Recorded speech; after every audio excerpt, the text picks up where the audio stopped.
Olá, boa noite, como vai? Vai bem? Está no ar pela TV Pantanal, canal 22, programa Opinião.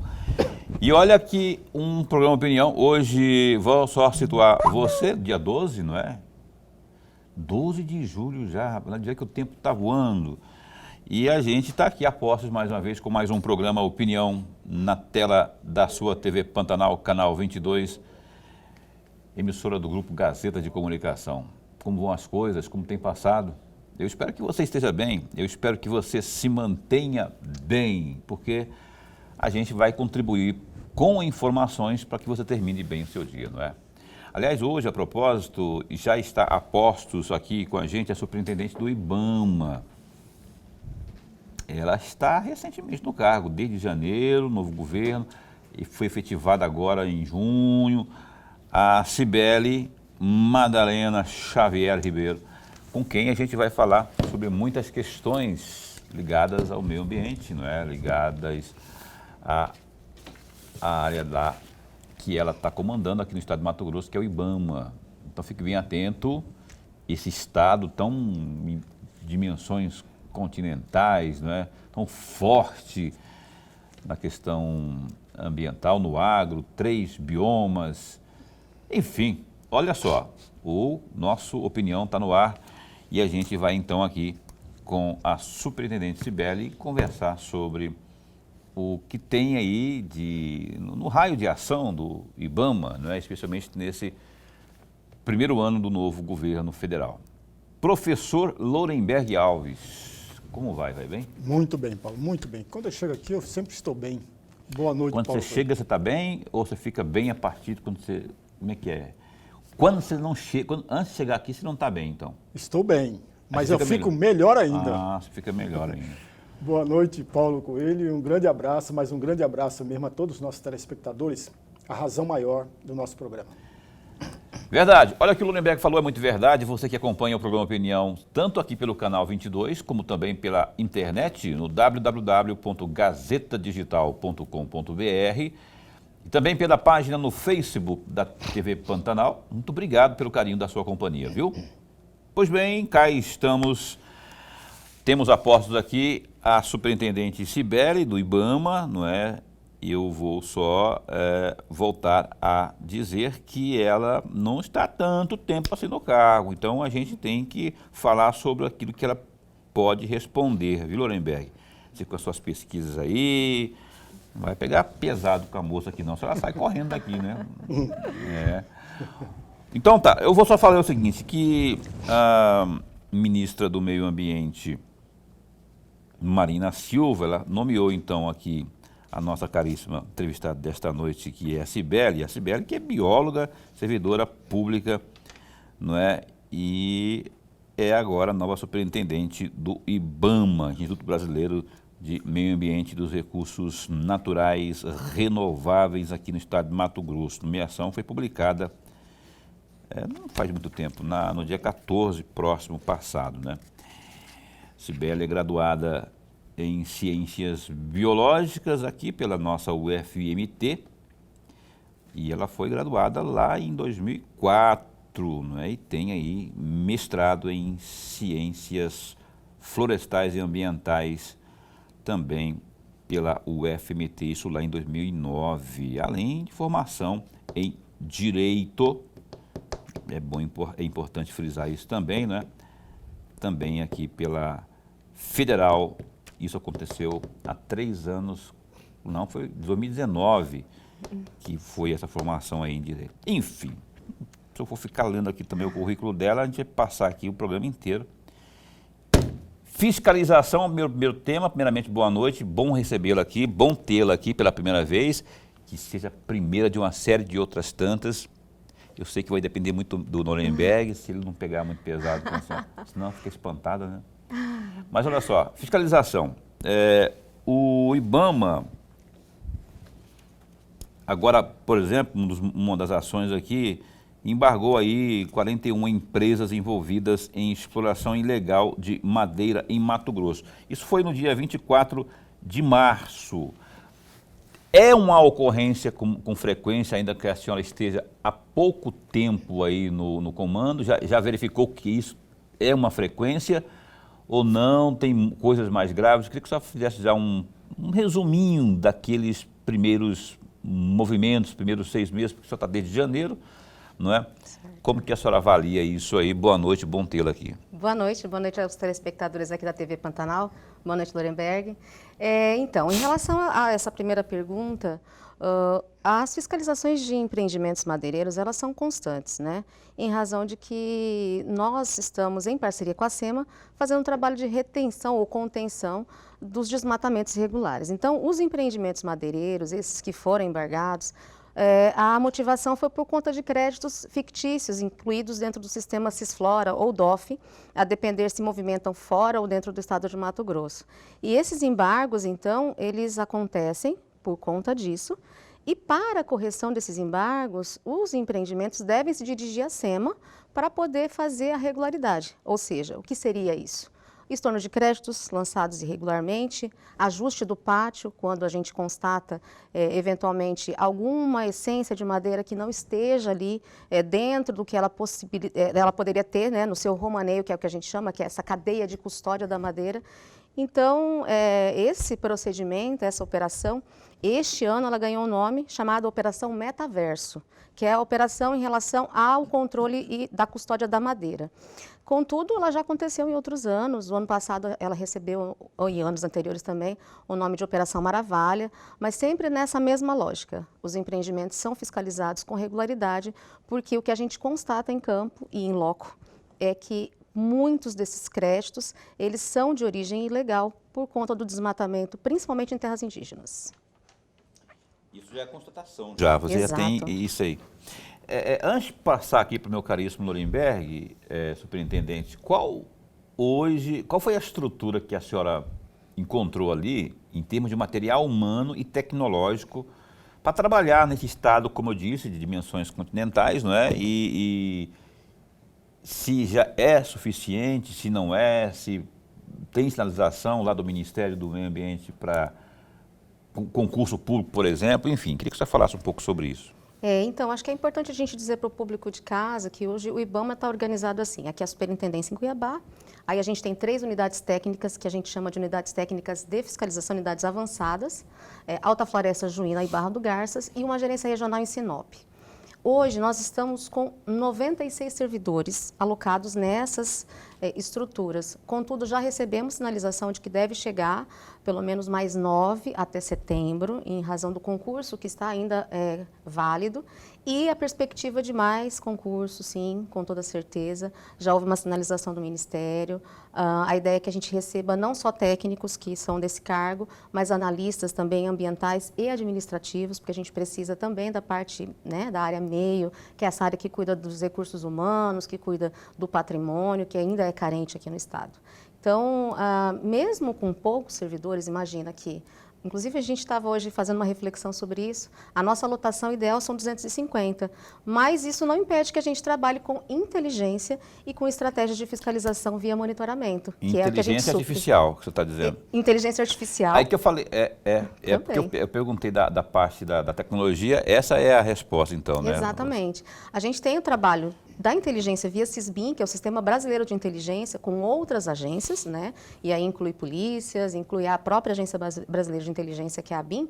Contudo, a gente está trabalhando já com inteligência artificial, a gente trabalha com operação de monitoramento desses embargos, com ações mesmo de comando e controle via satélite, que é o nosso grande, digamos assim, mote esse ano, que é fiscalizar via satélite para conseguir avançar e coibir esses desmatamentos irregulares. Que é o grande fiscal, né? Que é o grande fiscalizador, né? Que a tecnologia ela vai lá na hora, assim, via satélite, ela vai lá no foco realmente da coisa.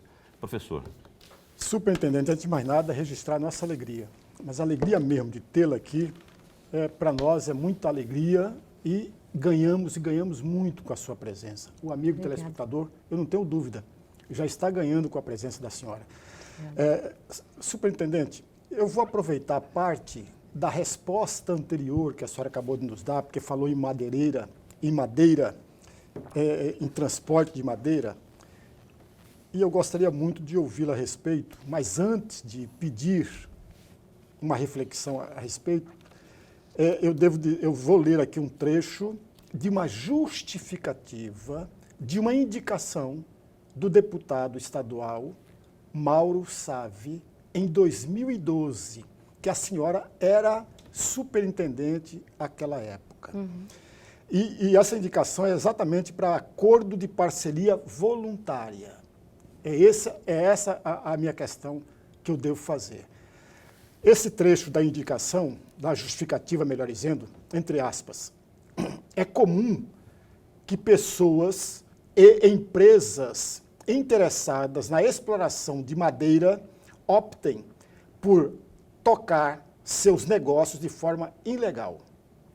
Isso provoca vários impactos de amplo alcance, inclusive a fragmentação do habitat das espécies e significativas perdas financeiras. Grandes áreas são griladas e vendidas a preços baixos, abaixo do mercado. Essas áreas costumam ser terras públicas e as instituições estatais não conseguem ter controle total sobre essa sua ocupação. Documentos falsos são preparados e uma extensa rede de corrupção é envolvida no esquema para garantir o sucesso do negócio ilegal. Fecham aspas. Aí eu pergunto à senhora, esse acordo de parceria voluntária, que é entre os consumidores do Estado e cidades e madeireiros, ela foi praticada de fato, ela se realizou de fato. Se realizou, qual é o balanço que a senhora faz sobre essa parceria?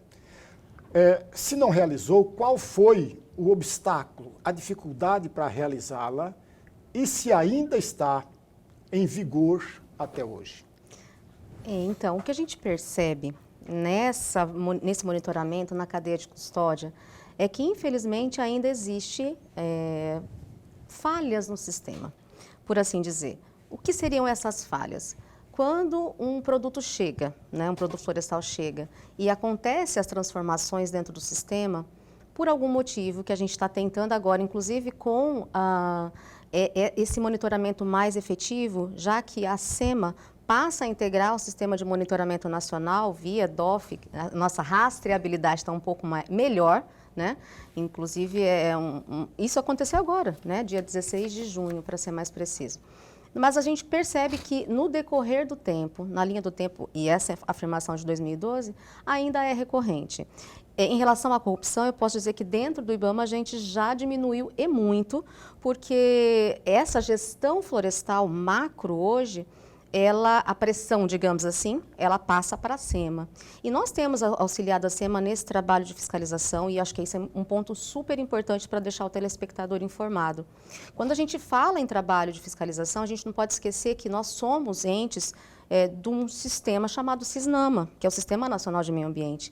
E se nós realizamos ações de comando e controle de fiscalização, a SEMA realiza do mesmo modo. Então, quando nós compartilhamos e somamos esforços, a gente consegue diminuir um pouco isso. E aí a gente tem também o setor da base florestal se organizando, e aí a gente tem entidades, eu vou citar o CIPEM como uma delas, onde aquele que pertence ao setor da base florestal, ele tenta se adequar para que aconteça muito menos, digamos assim, furo nessa rastreabilidade. Ocorre que as ações que nós temos feito têm verificado ainda o comércio ilegal de madeira, principalmente em terras públicas. Sim, isso acontece. A gente sabe que, por algum motivo ainda, principalmente terras indígenas, são pressionadas para esse comércio irregular. E o que a gente tem feito, efetivamente, é tentar proteger essas terras públicas, em especial as terras indígenas, que são, hoje, o nosso principal foco de trabalho. Superintendente, a Operação Custódia, ela é uma espécie de ramificação da Maravilha, não é? Isso, Maravalha. Maravalha. Isso. Maravilha. Maravalha. Que vieram de governos passados. Parece que está bem claro lá no âmbito do IBAMA, não é? Ou nas políticas ambientais. porque não tem essa coisa de que porque era do governo passado que se rompe, afinal de contas, a linha continua de investigação, de fiscalização continua sendo a mesma.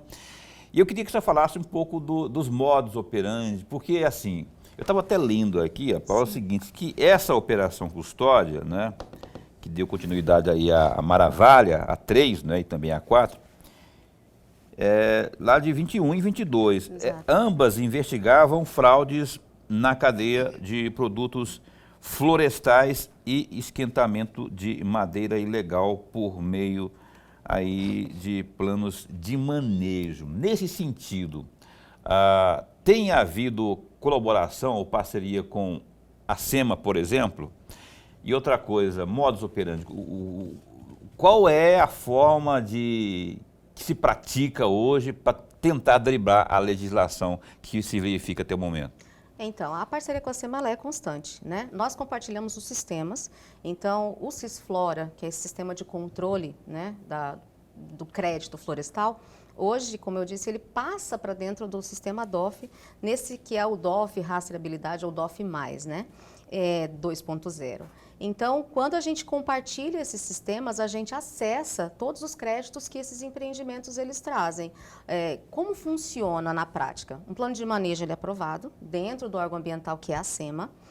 Os engenheiros florestais, então, fazem os levantamentos e conseguem identificar o estoque de cada uma das essências ou espécies florestais passíveis de uso. No decorrer do tempo, essas transformações de crédito, elas acontecem da madeira em tora para madeira serrada. E é nesse momento que a gente identifica as falhas no sistema.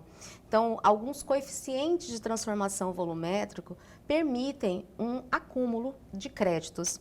E é nesse momento que a gente identifica a geração de guias, né, aí falsas ou aparentemente falsas, que acobertam os créditos florestais de madeiras que são irregularmente exploradas. Então, imagine-se que dentro de um plano de manejo existe uma linha de exploração e essa linha de exploração gera um crédito, 100 metros cúbicos em crédito.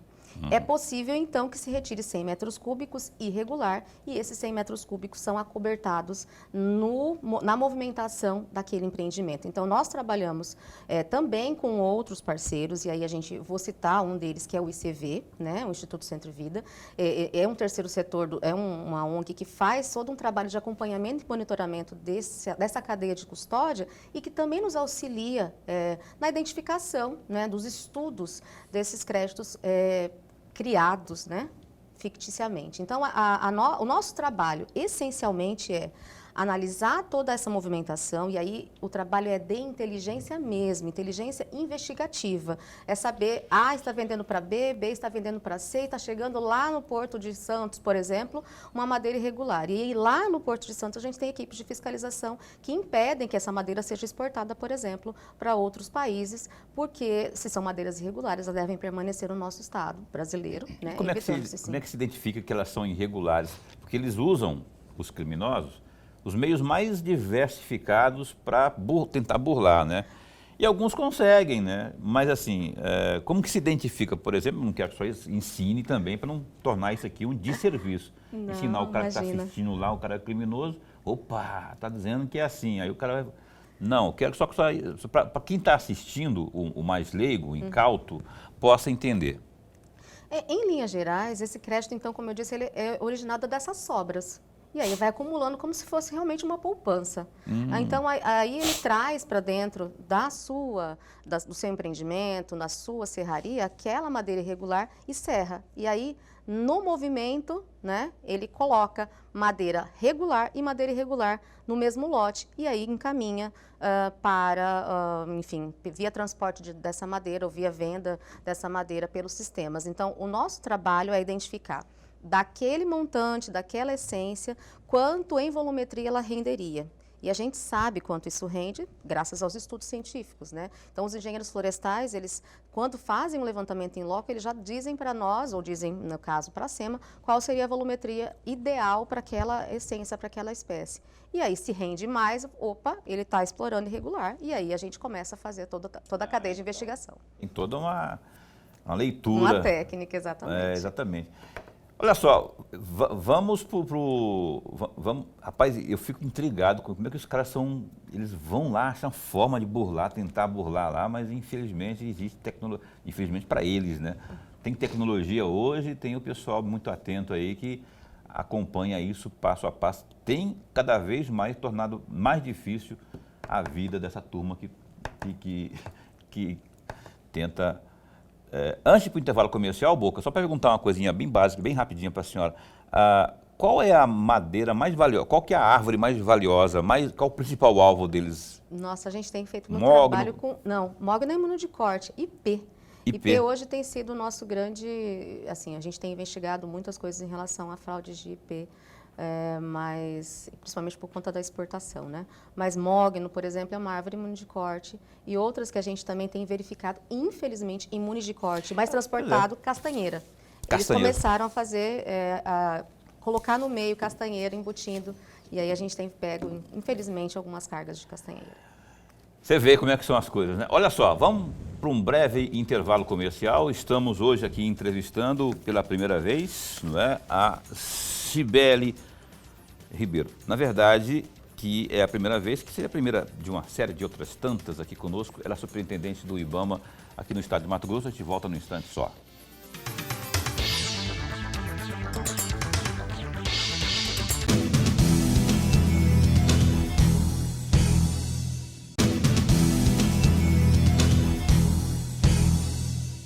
Estamos de volta, você está assistindo ao programa Opinião. Hoje aqui estamos conversando com a superintendente do IBAMA aqui no estado de Mato Grosso. Antes de seguirmos aqui com o nosso bate-papo, vamos aos destaques do Gazeta Digital, que é o www.gazetadigital.com.br. A Comissão de Ética da Assembleia Legislativa de Mato Grosso não vai cumprir o prazo estabelecido pela presidência. No caso, o presidente é o Eduardo Botelho, do União Brasil, para analisar a denúncia da Ordem dos Advogados do Brasil, OAB, Mato Grosso, e também da Defensoria Pública contra o deputado Gilberto Catani, do PL. O parlamentar foi acionado no grupo de investigação depois de ter comparado mulheres às vacas, em um vídeo publicado na rede social. A investigação foi determinada em um decreto publicado no Diário Oficial da Assembleia Legislativa no dia 13 de junho. Destaque também aí do Gazeta Digital, em visita a Cuiabá para a assinatura do decreto que prevê a construção de 40 mil casas populares através do Ser Família Habitacional. Nesta terça-feira, dia 11, o prefeito de Primavera do Leste, que fica a 231 quilômetros aqui de Cuiabá, o Leonardo Bortolin, do MDB, falou sobre a campanha para a presidência da Associação Mato Grossense dos Municípios, AMM.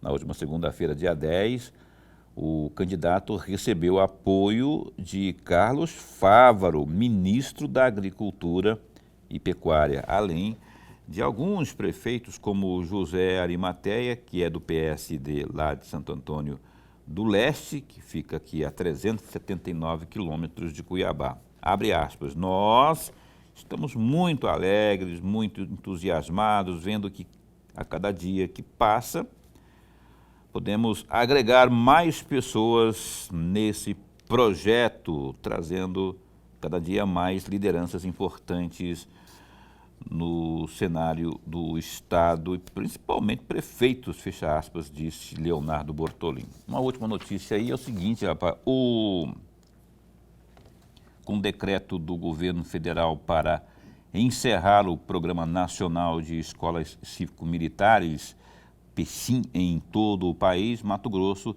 terá 7 unidades militares a serem desmilitarizadas. Unidades estão distribuídas em 5 cidades: Cuiabá, Rondonópolis, Cáceres, Barra do Garças e Várzea Grande.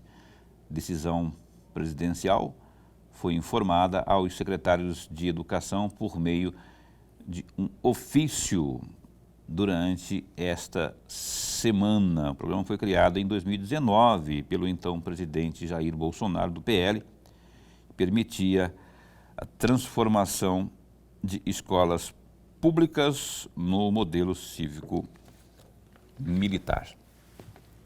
Viu aí? Quer saber mais? Gazeta Digital, www.gazetadigital.com.br. Lorenberg, mas se tem coisa que está dando certo, por que nós vamos cancelar? Porque tem uma coisa chamada ideologia, que eu não concordo que ela deva interferir em políticas educacionais. E os números são os números não mentem. Os números, vamos tirar a ideologia de lado, por favor, Lorenberg, vou pedir um comentário seu, não quero influenciar no seu comentário, mas eu quero que você preste atenção no que eu estou perguntando. Números frios, os números são claros no estado de Mato Grosso, onde houve ensino militar e cívico-militar, houve melhora no rendimento dos alunos daqueles respectivos estabelecimentos educacionais. Um pontinho aqui, outro acolá, que possa fugir desse contexto aqui, pode ter existido, mas na maioria houve mais prós do que contras. E agora tem essa decisão de âmbito nacional aqui de acabar com as escolas cívico-militares. O ministro está falando aí de paulatinamente, mas a ideia é que daqui a pouco não se exista mais, não é? O que você acha, bicho? Você acha que está certo mesmo, tem que acabar e tal, não deve se considerar... A escola Tiradentes, só para encerrar aqui a minha pincelada, eu também dou opinião de vez em quando aqui, a escola Tiradentes aqui é exemplo, bate deb, qualquer avaliação nacional que tem, está entre as melhores. Queria que você não delongasse muito, eu usei muito tempo aqui, mas eu queria que você fosse mais enxuto aí no seu comentário. Amigo telespectador, eu vou fazer 3 observações, porque parece-me que são importantes nesse meu comentário. A primeira delas, veja, o programa que existia, que ainda existe, porque vai até o final do ano, porque não vai ser uma coisa rápida, vai até o final do ano, esse programa vai ser extinto. Mas o governador do estado e o prefeito, a meu juízo, nada o impede ou nada os impedem de continuar com a escola. Só que não terá mais o programa. Uhum. Entendeu, amigos? Essa é a primeira observação.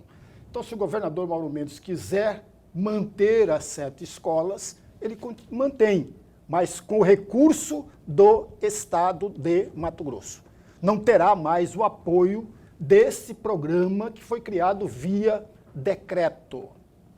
Essa é a primeira observação. A segunda observação, a escola cívico-militar existe há muito tempo. Não foi criado pelo governo passado. No governo passado houve um estímulo, instigar para o crescimento dela, mas ela existe desde 1990. Terceira observação a ser feita, veja, amigos, agora vamos por fato que a questão é legal. O ato do presidente da República, o ato do ministro da Educação, o ato do governo Lula é ilegal? Essa é a primeira pergunta. O ato do governo é imoral? Essa é a segunda questão. Não é imoral e não é ilegal. Mas, Lorenberg, por que não é ilegal? Lorenberg, por que não é legal? Isso, essa é a primeira questão. Vamos lá no artigo 214 da Constituição Federal, que trata exatamente sobre a educação. Em nenhum instante não há uma vírgula destinando ou convocando as Forças Armadas e a Polícia Militar para mexer e lidar com a educação. Lá no artigo 214 da Constituição Federal. Vamos lá para o LDB, que é a lei maior da educação. Não há uma vírgula sequer mencionando as Forças Armadas e a Polícia Militar para lidar com a educação. Vamos para a lei de Plano Nacional de Educação. Também não há nada. Ora, então qual é o papel da Polícia Militar? É o único e exclusivo que está lá no artigo 144, parágrafo 5º da Constituição Federal, que diz que é papel da Polícia Militar, único e exclusivo,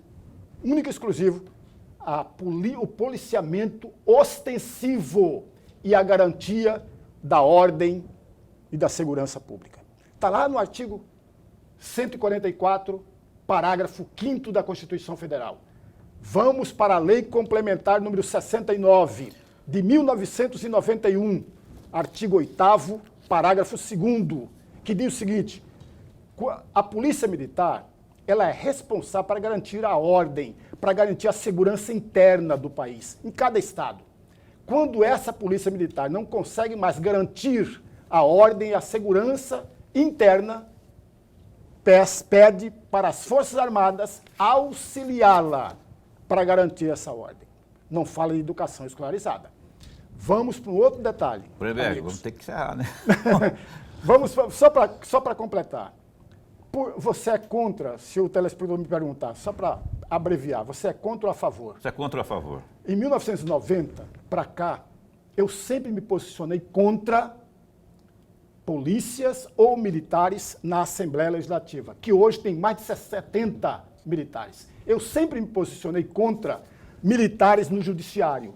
Eu sempre me posicionei contra policiais no Tribunal de Contas. Se a Assembleia quiser, cria-se a Polícia Legislativa. Se o Judiciário quiser, cria-se a Polícia Judiciária. Esses 70 policiais que estão lá na Assembleia faz uma falta enorme para a segurança e bem-estar do conjunto da sociedade. Ora, se eu sou contra esses policiais migrando para esses setores, eu também tenho que ser contra policiais militares, porque não é área dele, ele não entende nada da administração de educação escolarizada. Não é a área dele, ele não tem formação nenhuma para isso. Portanto, é a formação do professor. Aliás, para fechar, as 100 melhores escolas no país, nenhuma é cívico-militar. Nenhuma, amigos. Pelo menos essa é a questão. É. E sabia que dessas 100 aí, 10, até onde eu contei, né, estão no Maranhão? Entendedores entenderão, não vou politizar aqui, quem foi ex-governador, vou ficar aqui na minha, aqui, porque senão vai falar, Paulo, você está politizando e tal. Eu sou a favor do ensino cívico-militar, porque surge resultado, disciplina, além do que disciplina, não é? Para o aluno.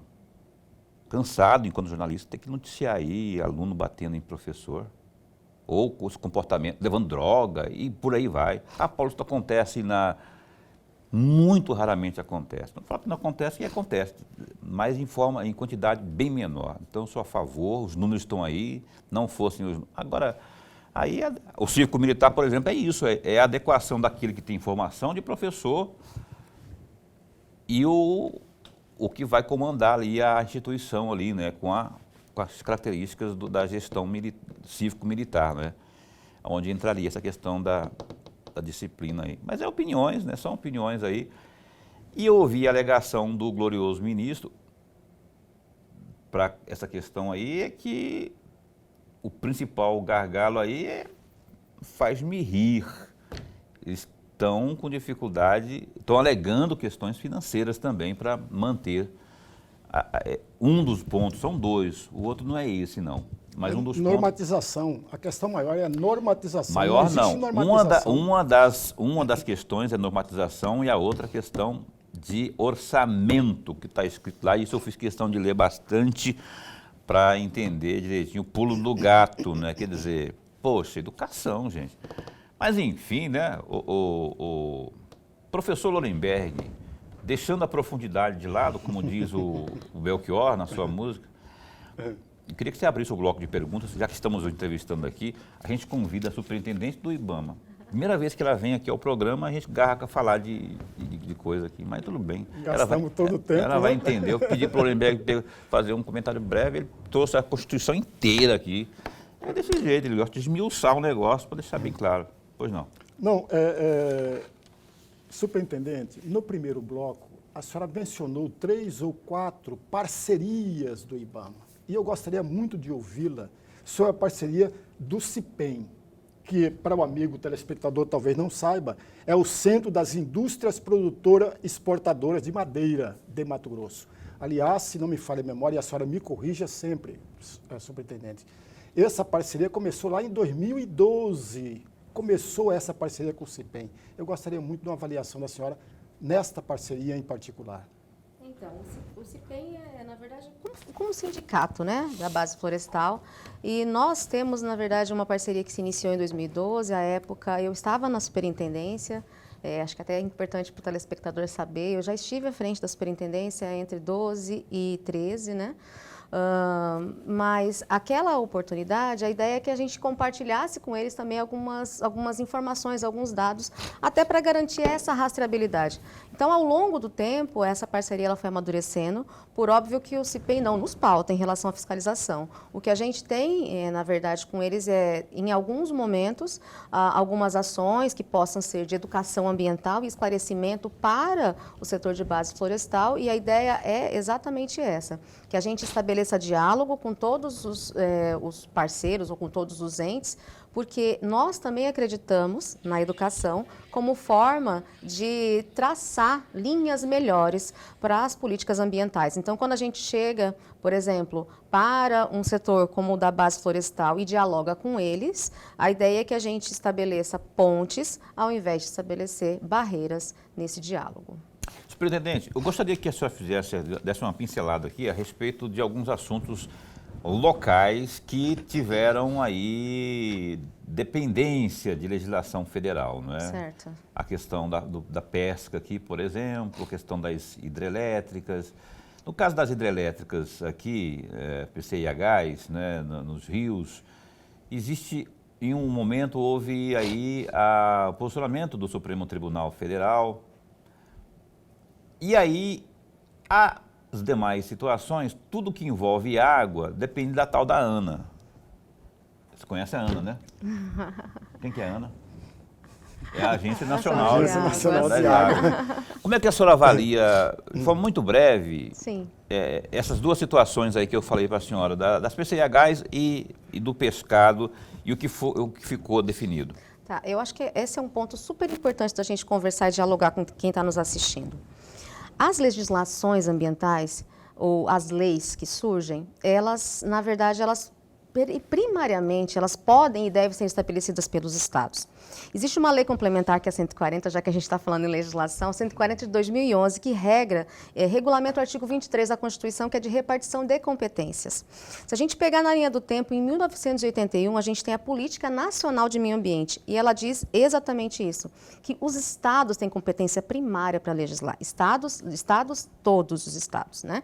E aí, quando na ausência dos estados, e isso a lei complementar 140 nos traz, entra o ente federal para poder, em caráter supletivo, atuar. Nos dois casos em específico, a competência primária é da Secretaria de Estado de Meio Ambiente para o licenciamento das PCHs e das outras atividades potencialmente poluidoras, né? E em relação ao regramento da pesca, nós temos o Ministério da Pesca como ente a ser consultado. O IBAMA, em que momento atua? Na fiscalização de pesca, quando a gente faz ações principalmente para evitar a pesca predatória em unidades de conservação ou no entorno das unidades de conservação e também das terras indígenas, que são nossa competência originária. Então, quando o governador ele lança a mão de uma legislação como essa, na nossa opinião, ele deveria ter passado por todas as instâncias de estudos. Contudo, ele tem competência para fazê-lo e a gente não vai entrar nesse mérito. O IBAMA não foi consultado sobre isso e nós temos assento dentro de um conselho que é o CEPESC. O CEPESC ele se reúne regularmente e, ao que me parece, essa matéria também não passou pelo conselho, que inclusive tem pescadores como membros. Então, o IBAMA, assim, do ponto de vista técnico, não foi consultado e, em relação à legislação, a gente não tem competência para legislar nestes dois assuntos. Então o governo, apesar de ser legal, não fez a consulta não recorreu não consultou o Exato. IBAMA. Na verdade, ele poderia ter consultado tanto o Ministério da Pesca como o IBAMA, na verdade, porque o ordenamento pesqueiro não é de nossa competência mais. Num determinado momento no passado, até 2009 ainda era competência do IBAMA, né, o ordenamento pesqueiro. Mas aí ele passa para o Ministério da Pesca, e daí o Ministério da Pesca volta a ser secretaria, enfim, todas as mudanças que os governos trazem, mas a competência não é nossa para falar sobre isso. A gente vai para um breve intervalo comercial, mais uma vez, mas é coisa muito, como eu disse, né, breve é logo, rápido, não é que nem os comentários do Lorenberg não, que foram 2 anos de comentário, não. A gente volta já com mais programa Opinião, hoje com a superintendente do IBAMA, Cibele Ribeiro, aqui ao vivo conosco. Instante só.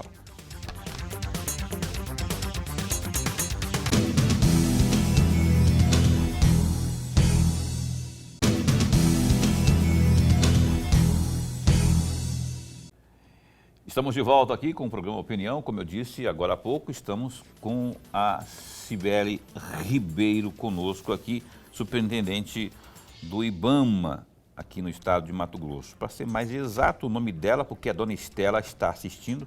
A dona Estela é a mãe dela. Está assistindo. Dona Estela, boa noite para a senhora. Então, vou falar o nome completo da Cibele, viu, dona? Senão você fica brava, tirou meu sobrenome, não sei o quê. O nome da Cibele completo é Cibele Madalena, que eu acho um nome lindo. Cibele Madalena Xavier Ribeiro. Completinho agora. Boa noite aí, dona Estela, viu? Obrigadão, tudo de bom. Parabéns pela filha, que tá, ó. Você falou que em 2012 já foi super... Olha só. Sim. Ela entrou adolescente, então, lá. Bem jovem, né, Ibama? Bem jovem. Foi, não foi? Foi. Aí, 16 anos já estava lá, sendo superintendente.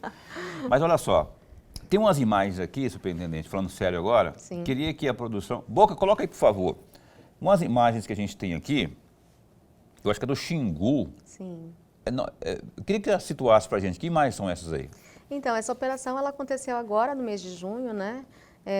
Ação de fiscalização dentro de terras indígenas. O nosso foco aí é o trabalho de eliminação, digamos assim, desse desflorestamento dentro das terras indígenas, que infelizmente ainda acontece, como eu disse, e é ele que fomenta o mercado clandestino de madeira, né?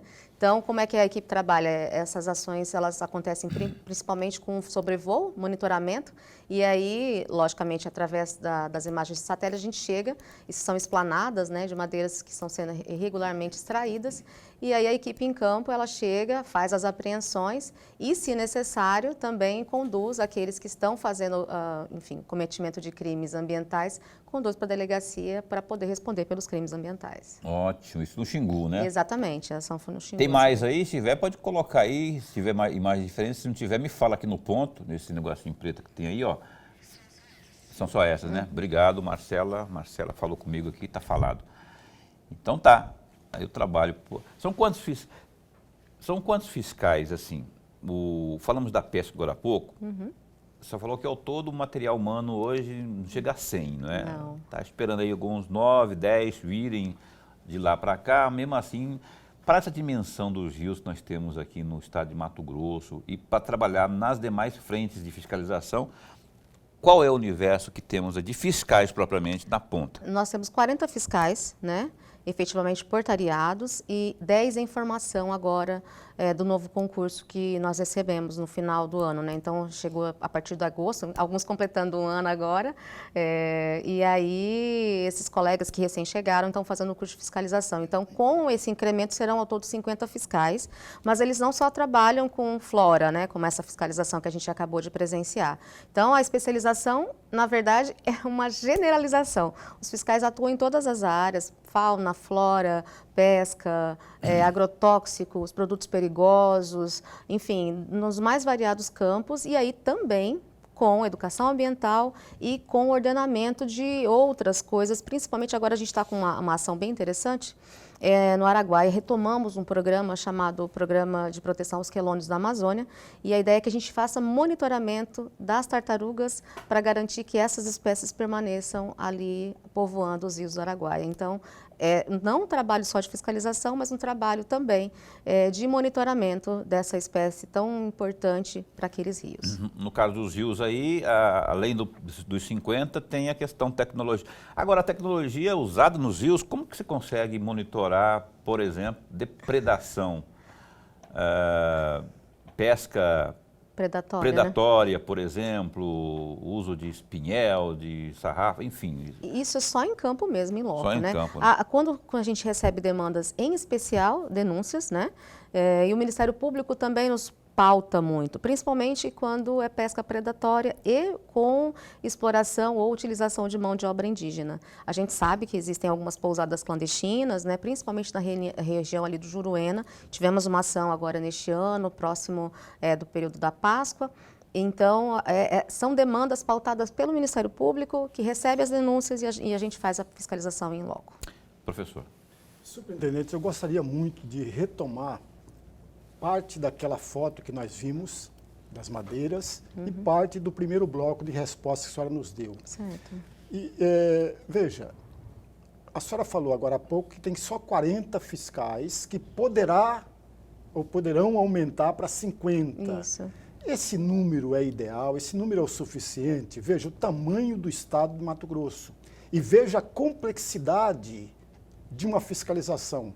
Parece que o crime é repetição, parece a repetição. E a senhora me corrija sempre, se eu estiver errado. Porque eu me lembro de ter lido matéria de 2012, em novembro de 2012, quando o IBAMA apreendeu 5 caminhões cheios de madeira, que veio lá de Natal Feliz. Feliz Natal. Feliz Natal. Daqui de Feliz Natal. Mato Grosso. Exatamente isso. 5 caminhões cheios de madeiras. Parece que o crime é o mesmo crime que vem repetindo. Repetindo. E aí eu pergunto à senhora, esse número é suficiente? O IBAMA tem uma estrutura suficiente para combater esses crimes? A pergunta sua é interessante e aí a vantagem de ser um órgão federal é que a gente consegue recrutar colegas de outros estados para reforçar.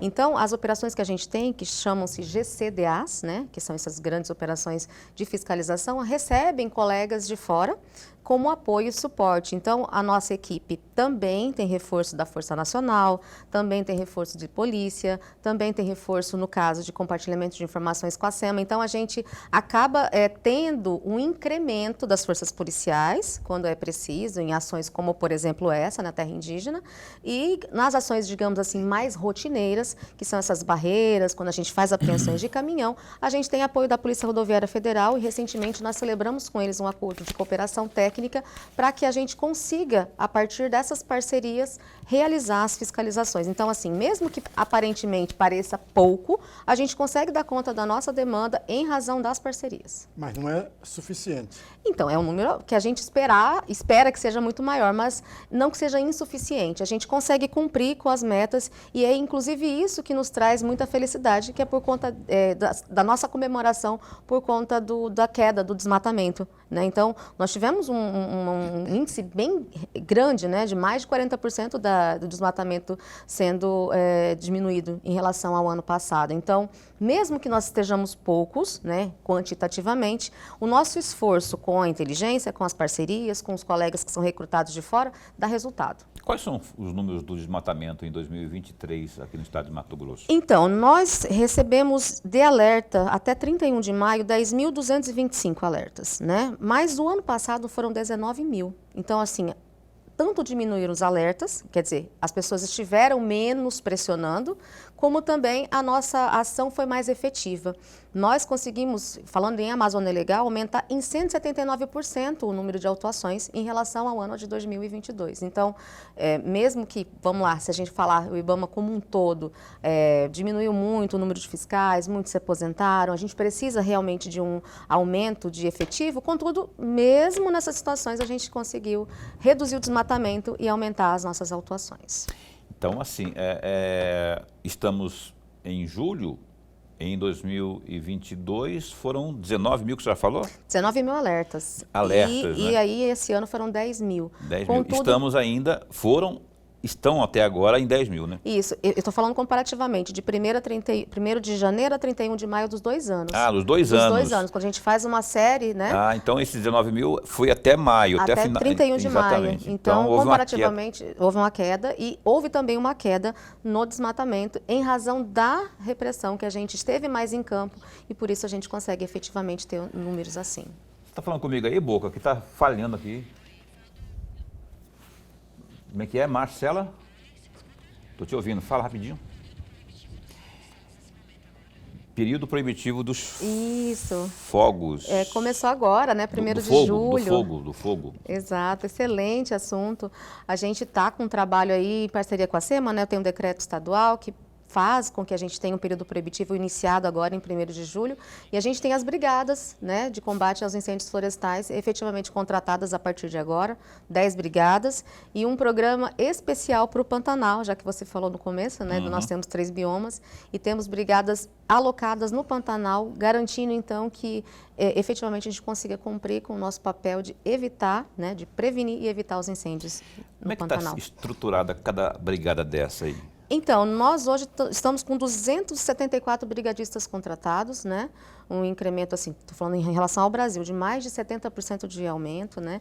Nós estamos aqui com 10 brigadas localizadas sempre em terras indígenas, ou assentamentos, ou no caso do Pantanal, ali em parceria com o Sesc Pantanal, naquela região ali, a gente tem uma brigada ali instalada, né? Mas na proximidade ali.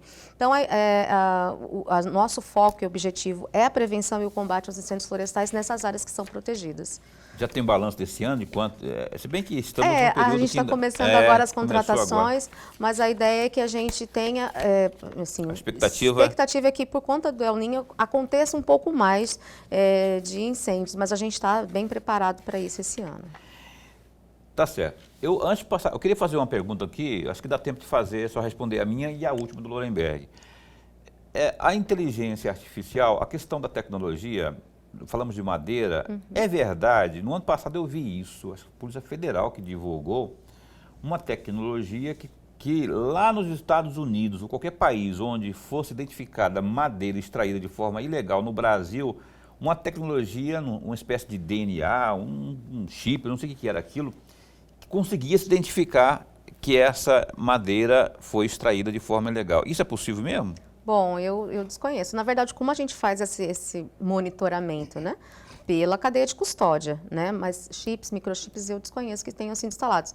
A análise macroscópica, né, no olhar, eu imagino que não seja possível, até porque se você for utilizar, por exemplo, um produto para acabamento como uma porta, vai acabar cortando isso. Vai cortar, né? Não tem, eu imagino que talvez seja para o monitoramento da carga, até ela chegar ao destino final, mas para dizer, por exemplo, que essa bancada a gente consiga identificar de onde ela veio, bem complexo. Também estava meio desconfiado disso aí. Mas como que pode?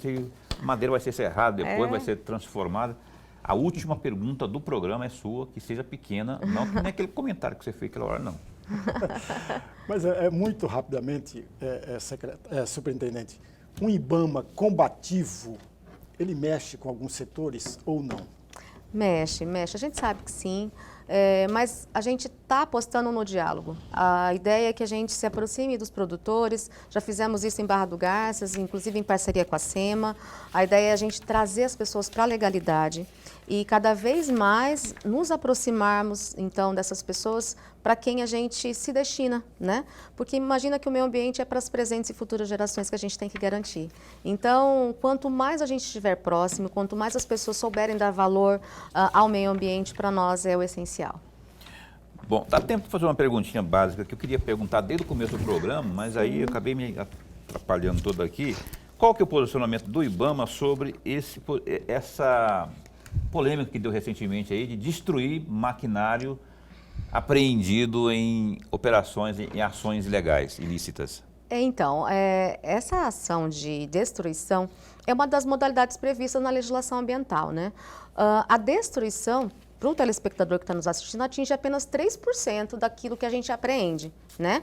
Em especial, só acontece quando a apreensão é dentro de terra indígena e dentro de unidade de conservação. Fora disso, nós temos um trabalho todo de identificação de parceiros para que a gente destine a madeira, para que a gente destine o maquinário e faça com que as pessoas, no caso prefeituras ou associações ou cooperativas, tenham acesso a esses bens apreendidos. Então, a destruição, ela é uma prática legal, contudo, ela é reduzida para 3% do nosso montante, em especial só localizando em unidades de conservação e terras indígenas. Estão perguntando aqui o que se faz, qual o destino da madeira apreendida?